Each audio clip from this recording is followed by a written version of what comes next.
Hello fellow Thrivers, welcome back to Thrive the Matrix. Today we're going to talk about why we feel like now that we've been red-pilled, we're in the attack of the killer narcissist. I am here to assure you, you are not in a horror movie and you'd be surprised just how many narcissists in our lives are not narcissists at all. And before we get started, because I'm just a fellow Thriver and I am not a licensed therapist, a psychologist, or life coach, I am going to call them the controllers in our life. So that's what we'll refer to them as moving forward. Before we get started, and today you're going to want to hang out to the end of the video because we're going to talk about how to identify if you are in a scene from Attack of the Killer Narcissist and then what to do about it after you have, okay? But before we do that, please, if you like the content, if you're enjoying it, if you like the lighter side of dealing with NPD, then please at least hit the like button. Right now I'm getting killed by the algorithm and I want to make sure YouTube knows you're enjoying this content. So let's get into it. There could be a few reasons why we feel like we're in the attack of the killer narcissist. The reason that we're Jamie Lee Curtis and Michael Myers is just around the corner. The reason we're out in the middle of the woods, Jason could be anywhere, and we're running for our lives. And that's because, number one, the experts will tell us narcissism is on the rise, especially with the advent of social media. We all know how hard it is to keep up on TikTok, Instagram, even Facebook for some of us older folks, and creators like ourselves on YouTube.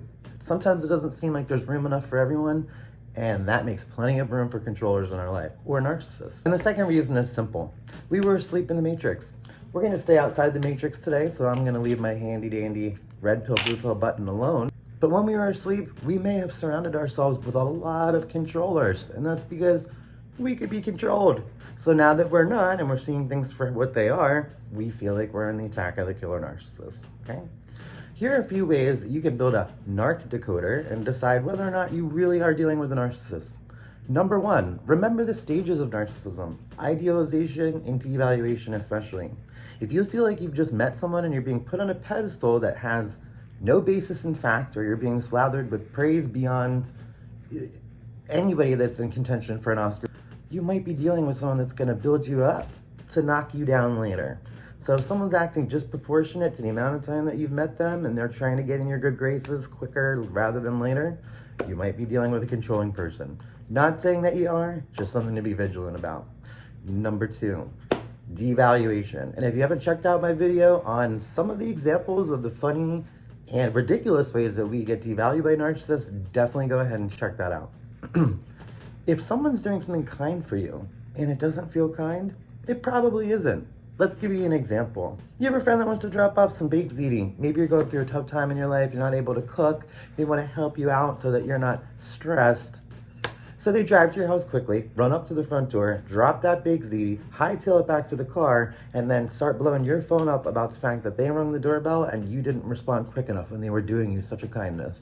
How could you? You were in the backyard finishing up mowing the lawn, right? An example of someone doing something nice, you have the baked ziti, but then you have the phone call reminding you that you have the baked ziti and that you didn't react fast enough to their kindness. That might be a sign that you are being devalued, manipulated, and that might be someone you want to take a look at. Again, we're going to call them controllers in our life, and I'm not saying that anybody that drops baked ziti off your house and has to get out of there quickly is a controlling person. But again, if someone's doing something for you that's kind and it doesn't feel kind, it probably isn't. Same thing, if someone's acting a certain way and it feels like they're being controlling, they might be. Are you trying to be influenced? Are you being told what to believe? These are all things to look out for to know if you're getting involved with a controller in your life. So have no fear. It is not attack of the killer narcissist. So there you have it. Make sure if someone's doing something kind for you, it feels kind. If someone's acting controlling, take a step back and figure out maybe they are. Give everyone a chance, of course, and step back. You can always assess the relationship and decide, I'm not dealing with a controller. It's a quirky person, and I'm confident moving forward with them. And remember, you aren't a narcissist just because you're researching narcissists. You're not a controlling person just because you're watching this video. We have to keep ourselves in check as well. Is there something in it for us in some of our relationships? And are we putting people on a pedestal to make sure we get it?